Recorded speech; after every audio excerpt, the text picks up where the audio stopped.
Welcome back. The Bulls and Bears are all here, and joining us now, Peter Schiff, president of Euro Pacific Capital. You know, there's lots of optimism about the housing market in 2007. Many experts have called the bottom. But Peter, you say interest rates going higher at 07 means what to home prices? Well, anyone calling the bottom in the housing market, including Alan Greenspan, it's just wishful thinking. I mean, interest rates are one of the problems for the housing market, and they're going a lot higher.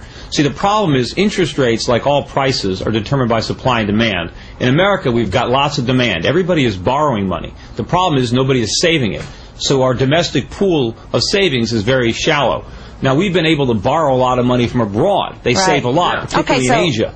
So they're going up, and you think that's going to kill the housing market. But, Charles, actually, interest rates are going down. Mortgages are, interest rates are going down. And I got to tell you, we saw the CPI number this week on inflation. The inflation number. The economy is stronger than everyone thought it would be. The U.S. economy is not going to go off a cliff. The Fed might be able to slow the housing market down, but I think home prices are going to be a big time next year. So I disagree 100%. No, in fact, the U.S. economy is not strong. All we're doing is borrowing money from abroad.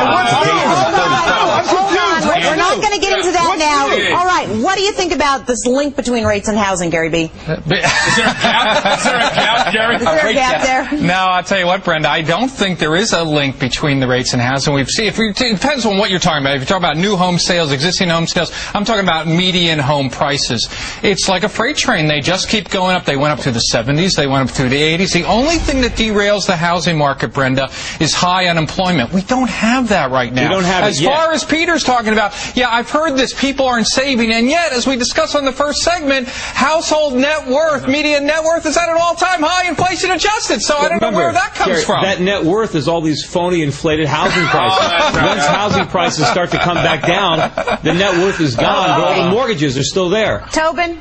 Peter, this is very good for selling newsletters, and I happen to be in the newsletter business, so we should talk after the show. But this is bunk for two reasons. Number one, as we all said, if you said, geez, American country doesn't save enough money, 80s, 90s, 80s, 70s, you can say it anytime. 1880s. We are a country that imports excess capital because other countries are bad users of capital. We're the best users of capital. That's why we're not using capital. We're destroying it. All we're doing is consuming. Peter, just start selling the dried foods. Would you? Come on. Scott.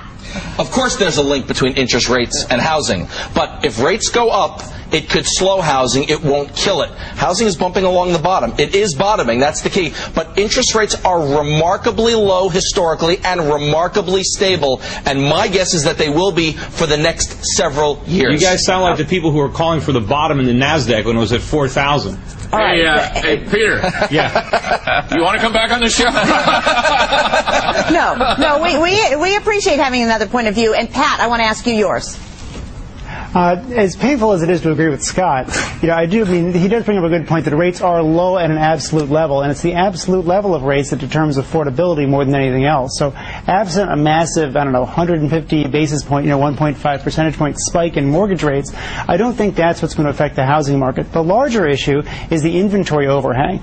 Too many houses got built because the builders were assuming demand would go up at too high a rate. I mean, that's what's holding things down. And not only that, a big factor is going to be the reemergence of lending standards, which have been completely absent for the last few years. So, that is true. All right. Thank you so much. And we all have something to worry about if Tobin's determining who's on this show from now on. Thanks.